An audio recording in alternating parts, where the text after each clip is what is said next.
Using identities to determine exact values, we can use these identities to find exact values that are not covered on the special triangles. So, for example, determine the exact value for each of the following: cos pi by 12. Typically, I would ask a question about cos pi by 3, pi by 4, pi by 6, or any of their angles that have those as reference angles. But now we're asking cos pi by 12. So what I need to do is I need to find combinations of my special angles that either add or subtract to pi by 12. So we're going to look at the special angles here. I just started drawing them on the circle. It doesn't necessarily have to be in the circle, but it helps me keep track. So for me to add or subtract, because we're dealing with fractions, we're going to need to use a common denominator. So I'm going to just rewrite these as a common denominator of 12, since we're looking to add or subtract to pi by 12. So pi by 6 is 2 pi by 12. Pi by 4, we would have times that by 3, is 3 pi by 12.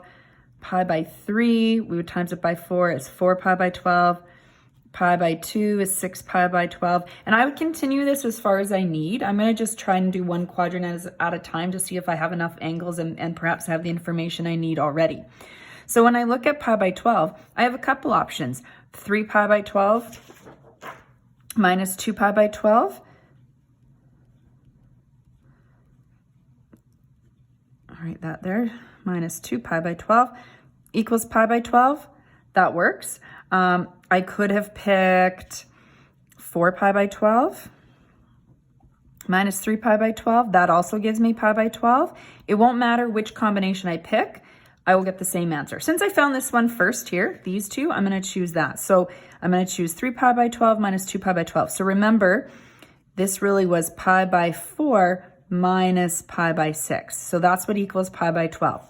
So because I used a difference, I subtracted, I'm going to use one of the difference identities. Because the question is cos, I'm going to use the cos difference identity. So that means cos alpha minus beta. So I'm going to use my formula sheet here. I'm going to go to my difference formulas. I'm going to write down the cos alpha minus beta formula. So we've got cos alpha, cos beta, plus sine alpha, sine beta. And now I'm going to plug in my two angles. So it's pi by 4 minus pi by 6. So alpha will be pi by 4, beta will be pi by 6. So every time I see alpha, I'm going to write pi by 4. Every time I see beta, I'm going to write pi by 6. So I plug in my angles in for those alpha and beta symbols. Those are angles. Now I'm going to evaluate what each one of these trig functions are. So what is the cos of pi by 4? So cos of pi by 4 is on the root 2 over 2 triangle. So root 2 over 2. This is quadrant 1, so all the signs are positive. But if I had gone into other quadrants, I'd have to consider the signs.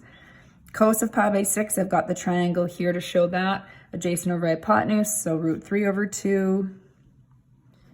Sine of pi by 4 is root 2 over 2. That's on the other triangle. Cos of pi by 6 is, this should be sine, my mistake. I knew that wasn't right because I wasn't going to have the same answer there. So sine of pi by 6 from the formula. So sine of pi by 6 is 1/2. Okay, that's kind of bumping into that. So now I'm going to simplify. Root 2 times root 3 is root 6. 2 times 2 is 4. Plus root 2 times 1 is root 2. 2 times 2 is 4. Now I've got two fractions. I'm going to add them. I have a common denominator of 4, so I can just write that in the denominator. Combine the numerator. Root 6 plus root 2, those are not like terms.